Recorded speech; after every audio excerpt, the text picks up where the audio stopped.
तो स्टार्ट करते हैं। ये लेक्चर नंबर 11 है ना। तो लेक्चर नंबर 11 लिख लो।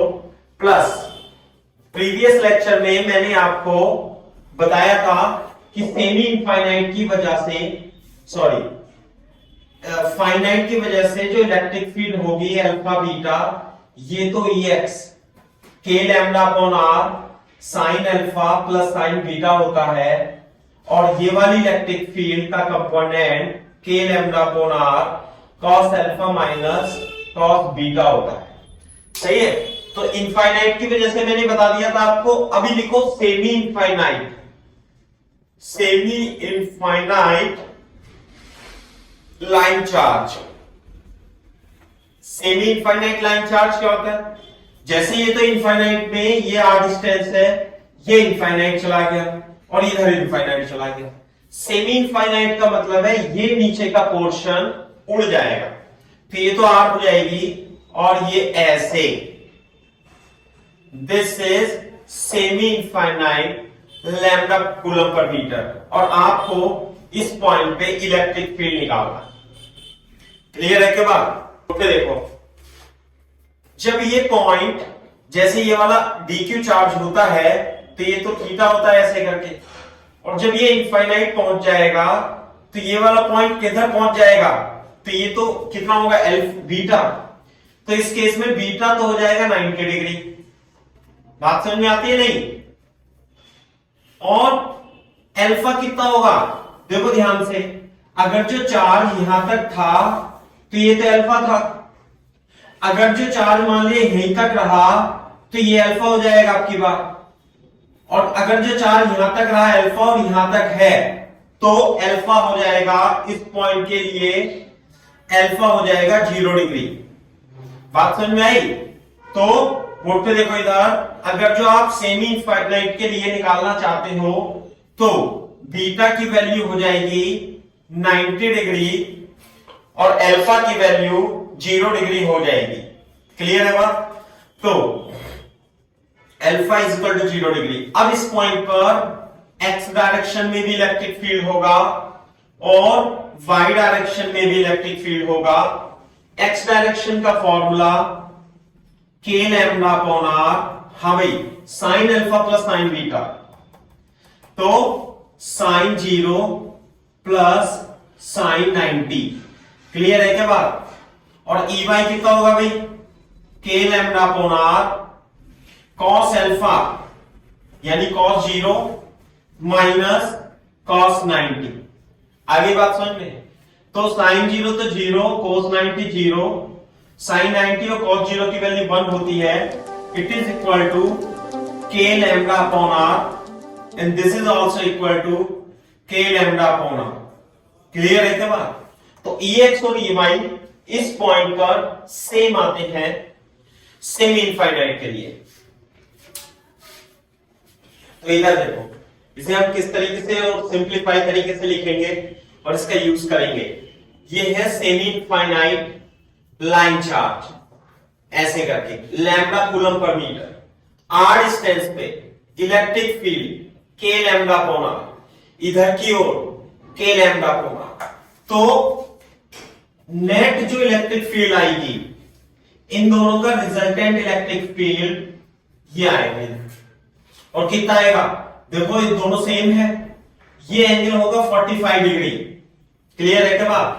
और ER आ जाएगा root over this square plus this square is equal to के lambda upon are root 2 is the resultant electric field, और उसका एंगल जो होगा ये 45 डिग्री पे होगा। आ रही है बात समझ में नहीं?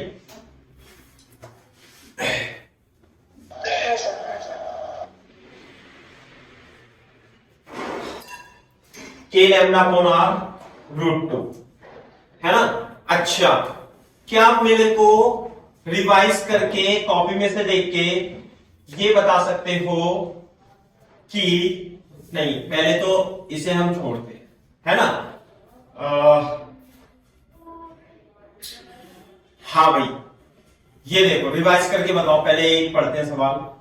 सेमी सर्कुलर रिंग, यह है सेमी सर्कुलर रिंग और इसकी लीनियर चार्ज डेंसिटी है lambda coulomb per metre, radius R है। तो इसके सेंटर पर इलेक्ट्रिक फील्ड कितनी होती है बता सकते हो सौजन्या? डायरेक्ट फॉर्मूला याद होना चाहिए यहाँ पे, याद नहीं है तो कॉपी में से देख के बताओ। 2 के लैम्डा अपॉन आर है ना, क्लियर है के बाद?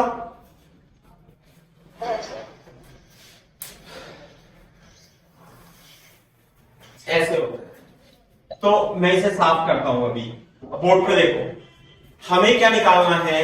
फॉर एग्जाम्पल अभी मैं इसका कॉम्बिनेशन लेता हूं, find the electric field at point O as shown in figure, as shown in figure। कैसे है ये? तो सेमी सर्कुलर रिंग है और इस पर लीनियर चार्ज डेंसिटी लैम्डा है, साथ में एक इनफाइनाइट पे जा रही है, साथ में एक इनफाइनाइट पे जा रही है, और यहां पर भी यूनिफॉर्म चार्ज डेंसिटी, ये भी कितनी है लैम्डा कूलम पर मीटर, इसकी भी है लैम्डा कूलम पर मीटर।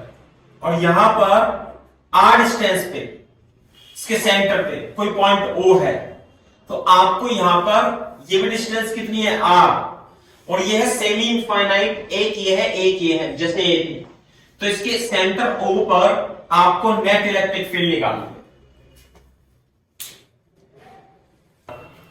मैं अब इसका सॉल्यूशन लिखता हूं, आप भी ना इसे क्वेश्चन के बाद उसमें ही नहीं कर लेना, आप देखो सॉल्यूशन लिखना, बोर्ड पे देखो जरा। यदि ये मैं इसका ऐसे करके ये सिस्टम था है ना, ये फर्स्ट पार्ट, 2 पार्ट, 3 पार्ट ऐसे मान लेता हूं। मैं फर्स्ट पार्ट लेता हूं यू, और आर डिस्टेंस पे इलेक्ट्रिक फील्ड। तो ये जो फर्स्ट पार्ट है इसका यहां से लेके इनफाइनाइट तक, तो ये सेमी इनफाइनाइट लाइन चार्ज है, और सेमी इनफाइनाइट लाइन चार्ज पर यहां पर जो इलेक्ट्रिक फील्ड होगी वो इधर की ओर होगी, कितने एंगल पर? 45 डिग्री पर, और ये की वैल्यू होगी के लैम्डा अपॉन आर रूट 2, क्योंकि आर डिस्टेंस है। बिल्कुल सही बात है। अब 3 पे भी वही होगी, तो टोटल नीचे की तरफ आ जाएगी। हाँ, अब इसकी वजह से जो इलेक्ट्रिक फील्ड होगी वो इधर होगी और 45 डिग्री पर, और के लैम्डा अपॉन आर रूट 2 होगी, सही है। अब इन दोनों की वजह से इसका कॉस कंपोनेंट, इसका कॉस कंपोनेंट कट जाएगा, तो इधर की ओर इलेक्ट्रिक फील्ड हो जाएगी 2 इंटू इसका sine component K lambda R root 2 sine 45, plus इसका भी sine component K lambda upon are root 2 sine 45।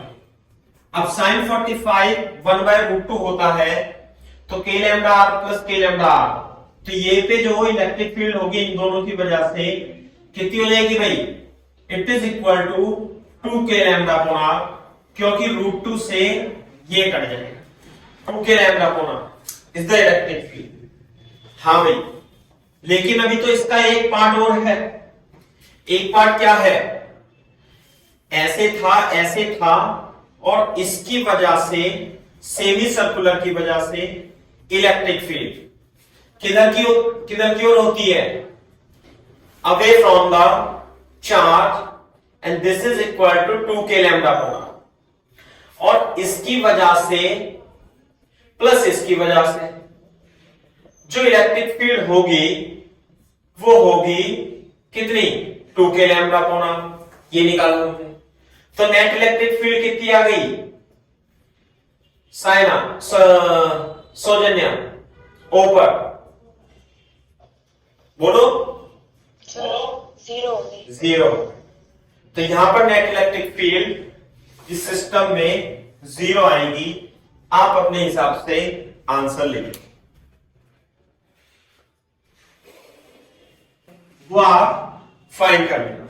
जैसे मैं एक एग्जांपल और बताता हूं आपको, है ना भाई। ये देखो लाइन चार्ज है यहां पे, अब ये सेम इनफाइनाइट नहीं है, ध्यान रखना। ये इनफाइनाइट तक जा रहा है और ये इनफाइनाइट तक जा रहा है। बोलो, तो आपको यहां पर ये डिस्टेंस क्या है d, और ये डिस्टेंस भी है d। तो point lambda coulomb per metre इसका लीनियर चार्ज डेंसिटी है, इसकी भी लैम्डा कूलम पर मीटर है। तो क्या आप मेरे को इलेक्ट्रिक फील्ड फाइंड कर सकते हो?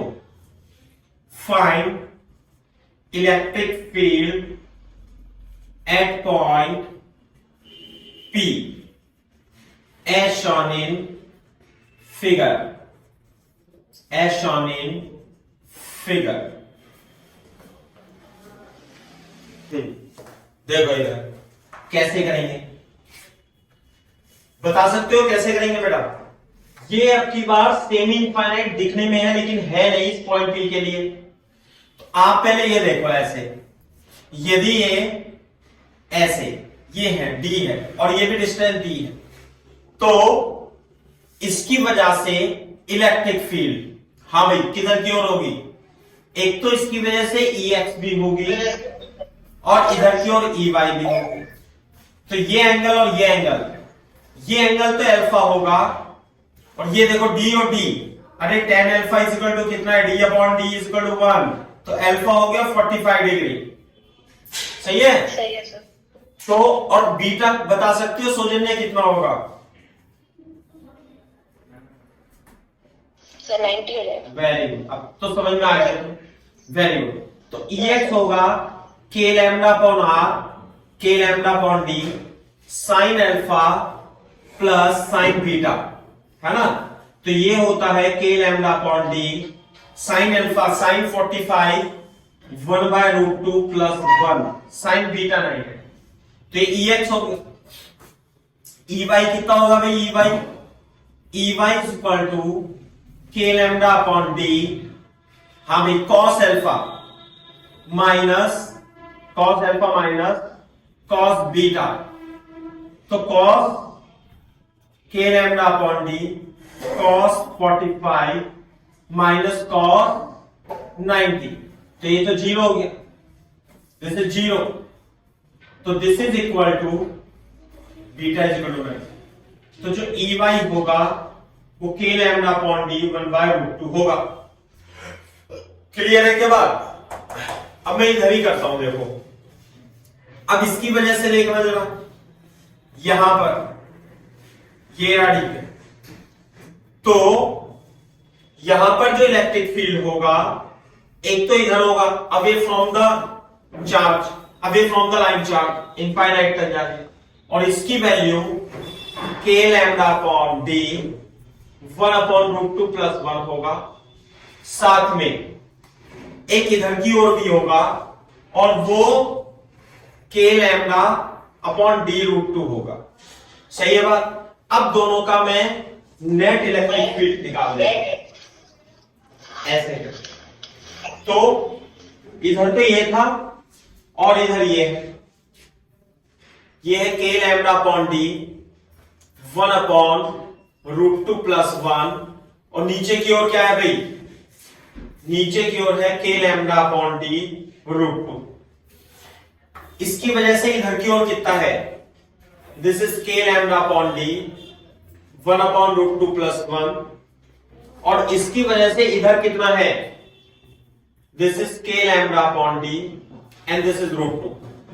तो जो नेट इलेक्ट्रिक फील्ड आएगा, देखो जरा, k lambda upon d√2 plus k lambda upon d, तो इससे तो ये कट जाएगा। तो पॉइंट P पर जो इलेक्ट्रिक फील्ड ऊपर की ओर आएगा वो आएगा k लैम्डा अपॉन d। इसी तरीके से ये कितना है? This is k lambda, sir एक पे नीचे लैम्डा बाय डी। हाँ, k लैम्डा अपॉन, तो जो नेट इलेक्ट्रिक फील्ड आएगी k लैम्डा अपॉन d √2 आ जाएगा। सही है बात? This is answer. तो ऐसे आप बना सकते हो फाइनली, और ये होगा electric field. The net electric field is in this direction 45 degree, this is k lambda upon d root. ऐसे भी कर देंगे। तो ये कुछ और एग्जांपल मैंने आपको बता दिया।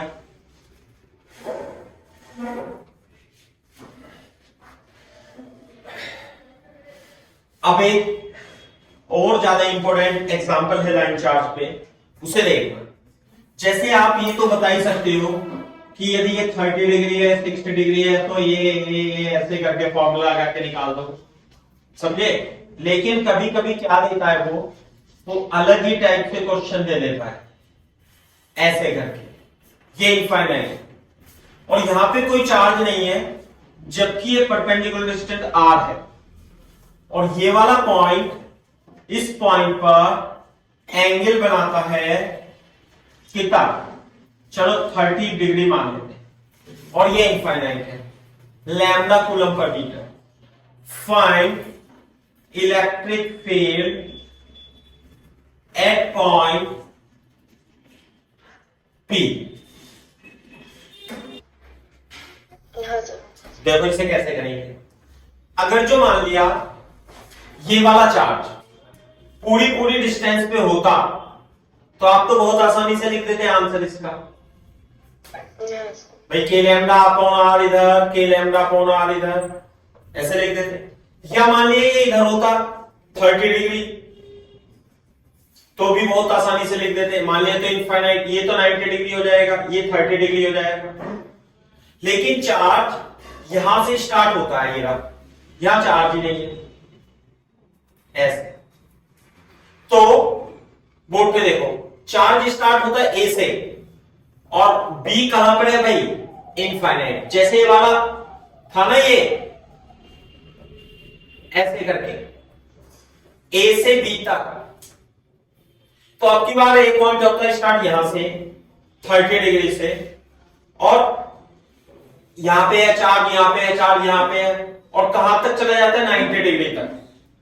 तो जो बी पॉइंट बी पर एंगल बनाता है वो होता है बीटा। तो मेरे को बीटा तो इसमें 90 डिग्री पता लग जाता है। सॉल्यूशन लिखेंगे अपन दोबारा से। तो मेरे को बीटा जो होगा वो तो 90 डिग्री पता लग जाता है। मेरे को आप अल्फा बताओ कितना होगा इस केस में।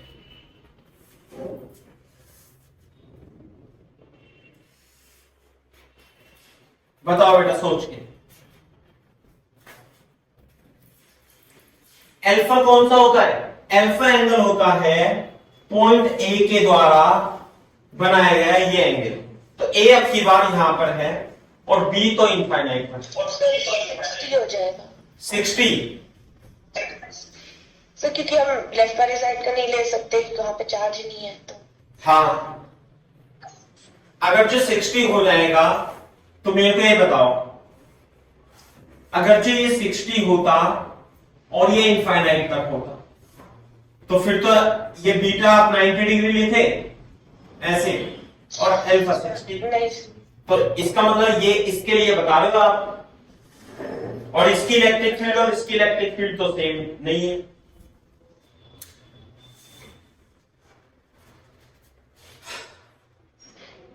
कैसे करें बताओ। अल्फा बोर्ड पे देखो इधर, इसके डेरिवेशन में जाएंगे हम, डेरिवेशन में जाएंगे। बोर्ड पे देखना इधर ध्यान से देखो। अगर जो ये 30 डिग्री ऐसे हो, चलो 60 डिग्री ऐसे होता तो अल्फा एंगल होता है ये, ध्यान से देखो, सही है। अगर जो मान लिया यहां तक ही होता ये तो अल्फा एंगल हो जाता हमारा ये, और अगर जो यहां तक होता तो अल्फा एंगल हो जाता ये, और अगर ये यहां तक है तो अल्फा हमारा कितना हो जाता है इस पॉइंट के लिए बेटा, 0।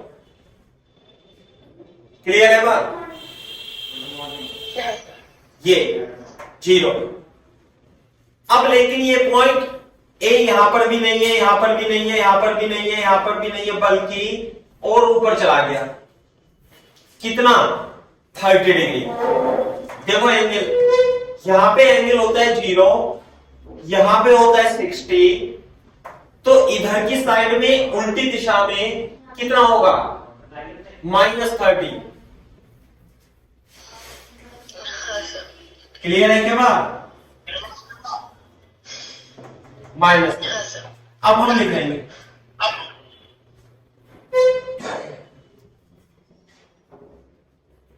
Plus sine beta cos alpha minus cos beta. अब आंसर आ जाएगा। तो ये भी बहुत इंपॉर्टेंट क्वेश्चन है, इसमें अल्फा की वैल्यू निकाल ही नहीं पाते बच्चे, फिर गलत गलत हो जाता है। तो मैंने बता दिया K lambda upon R sine -30 plus sine 90। बेटा बीटा की वैल्यू क्लियर होनी चाहिए। के लैम्डा अपॉन आर साइन -30 बराबर minus sine 30 plus 1 is equal to के lambda upon 2r। K lambda upon R cos 90 cos minus theta, cos theta होता है is equal to cos 30 के lambda √3 upon 2r। This is 2 K lambda. तो board पे देखो ध्यान से, मैं तो एक बार फिर से लिख देता हूं, ये 30 डिग्री r। तो यहां पर जो √3 upon 2r K lambda upon 2r, तो रिजल्टेंट निकाल लेना भैया आप। Resultant electric field will be equal to plus 2r का square k lambda upon r 1 plus 3 is equal to के lambda upon r is the correct answer. ध्यान से देखिए, सर्कुलर मोशन पता है ना अपने को, जब कोई बॉडी किसी सर्किल में घूमती है तो उसे सेंट्रीपिटल फोर्स की आवश्यकता होती है। तो जब भी हम सर्कुलर मोशन के क्वेश्चन डील करते हैं तो हम net force toward the centre निकालकर उसे mv² अपॉन r या mr ओमेगा स्क्वायर के बराबर रखते हैं। तो क्वेश्चन ऐसा ही है। देखो ये लाइन चार्ज है इनफाइनाइट, ऐसे माइनस इनफाइनाइट से प्लस इनफाइनाइट। अब एक चार्ज है, एक इलेक्ट्रॉन है, क्या है भाई? इलेक्ट्रॉन, और ये मूव कर रहा है v स्पीड से ऐसे। इलेक्ट्रॉन का मास अपने को पता है और ये रेडियस है और इसकी लैम्डा दे रखी है कूलम पर मीटर। क्वेश्चन के one electron is revolving around the line charge. An electron is revolving around line charge as shown in figure, as shown in figure. Find its kinetic energy. तो देखो कैसे लिखते हैं, थोड़ा सा solution दोबारा बनाएंगे भाई। मान लेते मास इसका m है, मास ऑफ इलेक्ट्रॉन, और जो चार्ज होगा वो -e होगा। तो जब एक इलेक्ट्रॉन ऐसे घूमेगा तो इस पे फोर्स लगेगा। कौन सा फोर्स लगेगा? QE, बोलो। और ये QE ही से mv² अपॉन r देगा। क्लियर है क्या बात? तो E की वैल्यू तो हो जाएगी E, माइनस के लिखेंगे, मैग्नीट्यूड लिख रहे हम। और इलेक्ट्रिक फील्ड, अरे इलेक्ट्रिक फील्ड कितनी होगी? नहीं आई बात समझ में? फोर्स इस पे F इक्वल टू QE लगेगा ना, इलेक्ट्रिक फील्ड होगी 2k lambda upon r due to infinite line charge, r से आर कट जाएगा, m v square upon r equal to 2k lambda into e. तो काइनेटिक एनर्जी कितनी होती है भाई, हाफ एम वी स्क्वायर की value 2k lambda e, और k की वैल्यू होती है 1/4πε0 लैम्बडा इंटू ई। लैम्बडा की वैल्यू, ई की वैल्यू 9 दूनी 18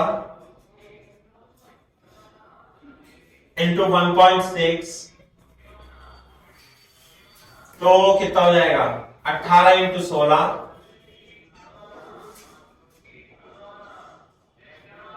6×8 = 48,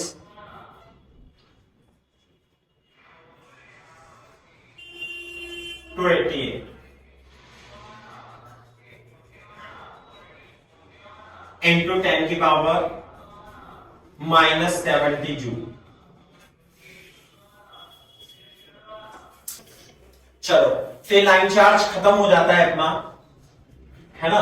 मैं एक क्वेश्चन और कराता हूं, लाइन चार्ज पे नहीं है, वो थोड़ा सा छूटा हुआ क्वेश्चन है, कभी आपसे ना हो तो इसलिए मैं उसे करा देता हूं। देखो, एक लाइन चार्ज का नहीं है, बोर्ड पे देखो, मान लिया कि ये हमारा एक्स एक्सिस है और वाई एक्सिस है, और यहां पर है ना भाई, यहां पर एक इलेक्ट्रॉन है ना।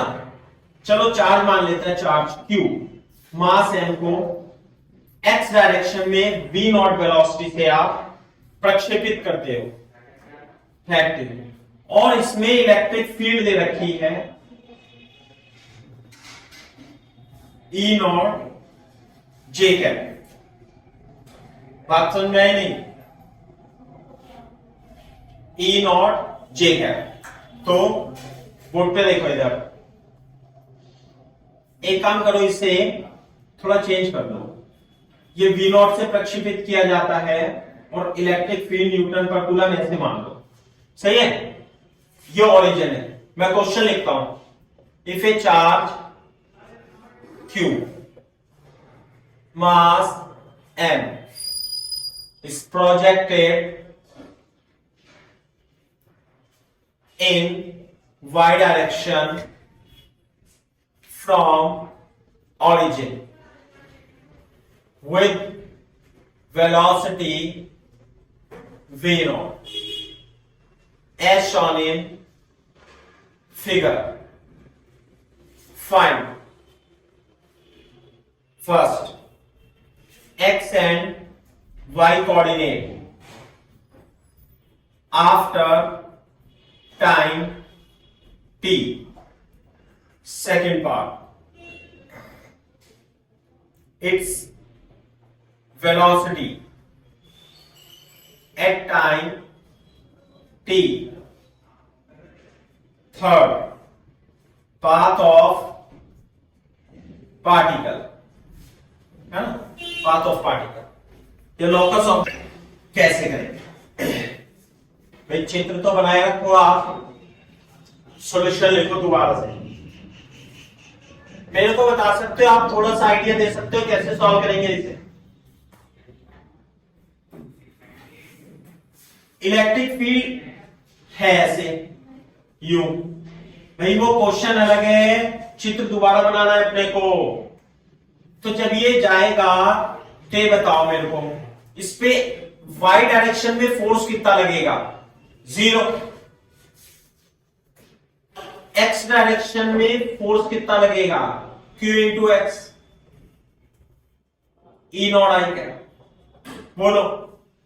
तो y डायरेक्शन में एक्सेलरेशन कितना होगा, 0। तो x डायरेक्शन में एक्सेलरेशन कितना होगा, q not upon m, F equal to m में लिखेंगे। तो इसका मतलब ये है कि y डायरेक्शन में इसकी वेलोसिटी सेम रहेगी, vy equal to v not ही रहेगी ऐसे, जबकि x डायरेक्शन में इसकी इनिशियल वेलोसिटी 0 थी, क्योंकि x डायरेक्शन में रहेंगे, लेकिन एक्स डायरेक्शन में कांस्टेंट एक्सेलरेशन है, तो एक्स डायरेक्शन में वेलोसिटी आ जाएगी। तो पहले तो यूं जाएगा, इसमें फोर्स लगने की वजह से ऐसे ऐसे मूवमेंट करेगा। आगे बात समझे, यूं करके। तो वाई डायरेक्शन में तो कोई वेलोसिटी चेंज नहीं होगी, एक्स डायरेक्शन में वेलोसिटी इसकी चेंज हो जाएगी। और एक्स डायरेक्शन में इनिशियल वेलोसिटी कितनी थी? 0। तो पहला पॉइंट था एक्स और वाई कोऑर्डिनेट। तो मान लिया किसी समय पर ये ऐसे एक्स डायरेक्शन में और वाई डायरेक्शन में मूव कर जाता है। तो in y direction s is equal to u t plus half a t square लगा देंगे। किस दिशा में? वाई दिशा में, वाई दिशा में। तो ए वाई तो है 0, तो एस वाई जो होगा वाई, और जो यू वाई होगा V not into T, equation number 1। तो वाई कोऑर्डिनेट आ गया as a function of time T, Y coordinate. और एक्स डायरेक्शन में U T plus half A T square, X X X. तो एक्स डायरेक्शन में, हाँ भाई, यूएक्स कितना है? यूएक्स तो 0 है, प्लस एएक्स कितना है? Q E not upon M और टी स्क्वायर। और S X, this is X, half Q E not upon M into T square, Y equal to ये। तो एक्स और वाई कोऑर्डिनेट आ जाएंगे टाइम टी की टर्म्स में। कॉपी करो यहां तक, वेरी गुड। दूसरा क्या है? वेलोसिटी निकालनी है हमें यहां पे as a function of time t. तो वेलोसिटी जो होगा वो v x i cap v y j cap. X direction में velocity in x direction v is equal to u plus a t, ऐसे करके एक्स डायरेक्शन। तो u x तो है 0 और ए एक्स था is equal to v x, तो ये आ गया वी एक्स। और what is v y? V Y तो हमेशा वी नॉट होगा,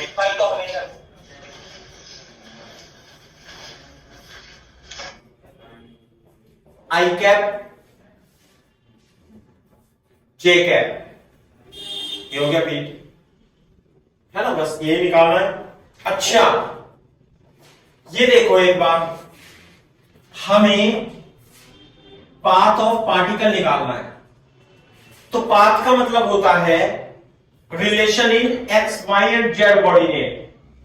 तो एक्स और वाई जेड में रिलेशन आएंगे, हम टी को एलिमिनेट कर देंगे और एक्स और वाई में जो रिलेशन होगा it would be the path. तो यहां से देखो, इससे t is equal to Y into V not और इसके अंदर रख देंगे, तो x और y में रिलेशन आ जाएगा। तो क्या आएगा? x is equal to Q E not upon m, और t की जगह क्या रख दूंगा भाई? y अपॉन वी नॉट का होल स्क्वायर रख दूंगा। देख लो एक बार, तो रिलेशन क्या आएगा? 2m v naught square into y square. हाँ भाई, तो y square is equal to कितना आ गया? 4m v naught square upon q naught into x. तो y square is equal to 4ax। अरे y square is equal to 4ax का graph तो ऐसे होता है, तो ये वाला तो पार्ट हट जाएगा, तो एक पार्टिकल ऐसे जाएगा, ऐसे बना लेना इसका ग्राफ।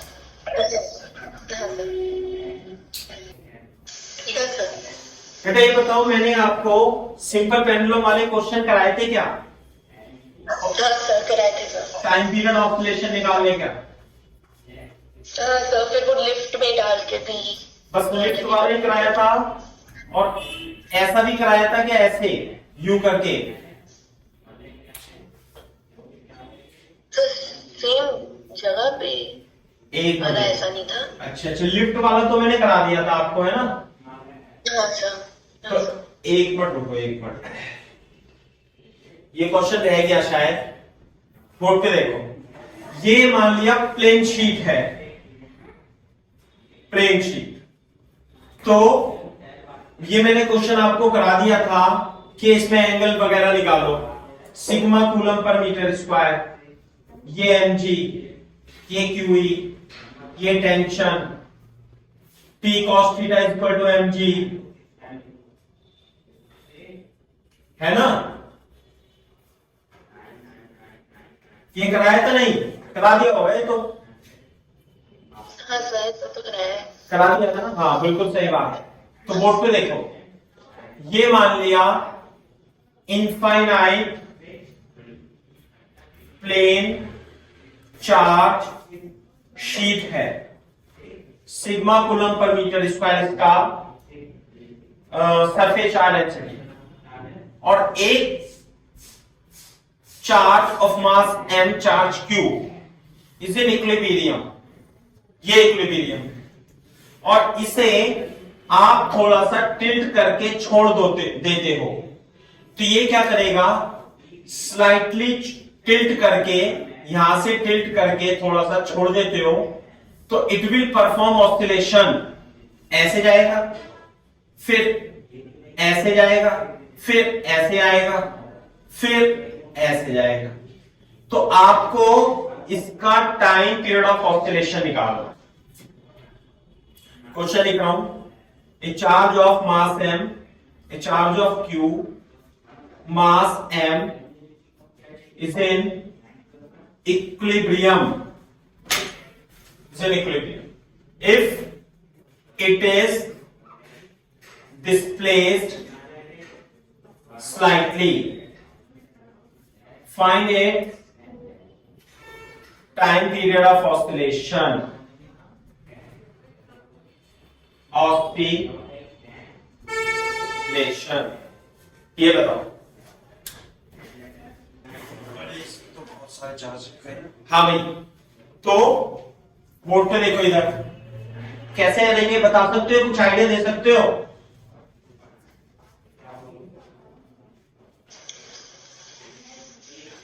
बोलो बोलो बोलो बोलो।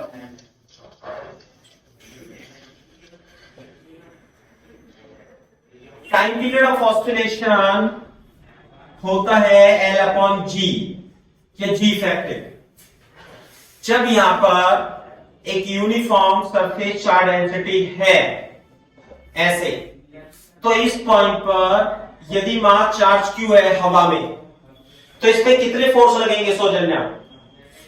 2 सर, mg और QE।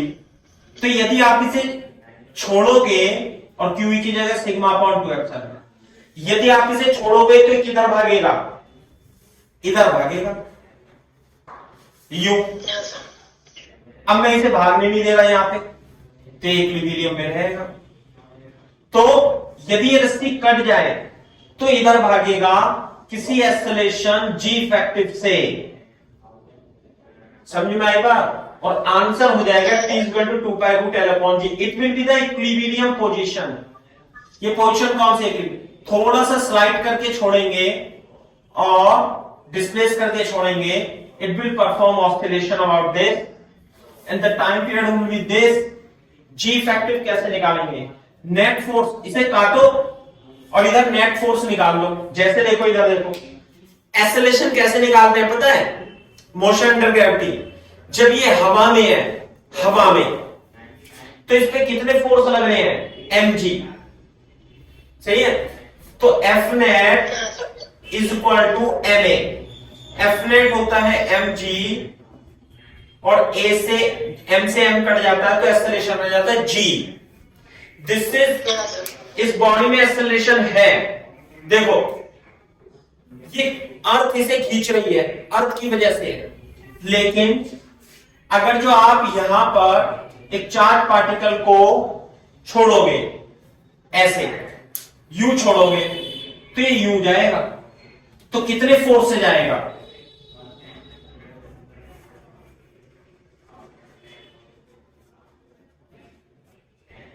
इतने से जाएगा।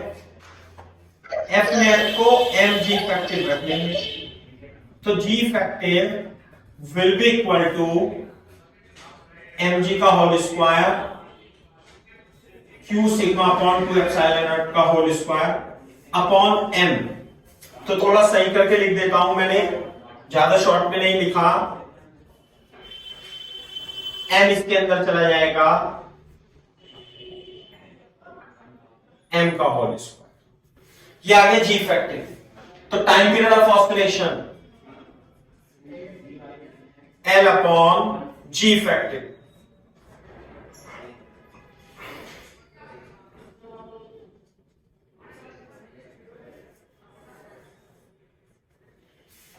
This is the answer. Question देखो, ये लाइन चार्ज है इनफाइनाइट, ये आर है, ये आर है, ये सर्कुलर आर्क है, और फिर इनफाइनाइट लाइन चार्ज। लैम्डा है इसकी लाइन चार्ज, ओ पर इलेक्ट्रिक फील्ड आपको फाइंड करनी, निकालो। हाँ भाई, कैसे निकालेंगे बताओ। सर जैसे हमने वही सेमी सर्कल का किया था, एक पार्ट दो पार्ट, बट इसमें 1/4 है। हाँ, एक ये वाला है, एक ये वाला है, एक ये वाला है। तो जो फर्स्ट पार्ट है ये सेमी इनफाइनाइट है, तो सेमी इनफाइनाइट की वजह से यहां देखो ये रहा इलेक्ट्रिक फील्ड इधर की ओर होगी 45 डिग्री पर। कितनी होगी? हाँ सर, के लैम्डा अपॉन आर रूट 2। सही है क्या बात? सही है सर। अच्छा, और इसकी वजह से भाई, इसकी वजह से तो इधर हो जाएगी 45 डिग्री पे। 45 डिग्री थोड़ा ऐसे होगा, के लैम्डा अपॉन आर रूट 2, यही होती है ना। अब इसकी वजह से देखो, इसकी वजह से इसके अपोजिट डायरेक्शन में हो जाएगी 45 डिग्री पे के लैम्डा अपॉन आर रूट 2। बात समझ में आई नहीं? हाँ सर। ऐसे तो दोनों कैंसिल कर देंगे ये लोग। ये 45 डिग्री पर, ये 45 डिग्री, तो इन दोनों की इलेक्ट्रिक फील्ड तो हो जाएगी 0। समझ में आई बात? अब ये बचा, हाँ भाई, क्या फॉर्मूला होता है यहां पे?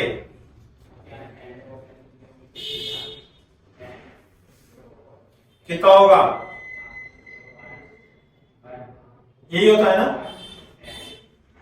हाँ, 2 K lambda upon R into sine 2 ही होता है ना, देखना एक बार। सर 2 है।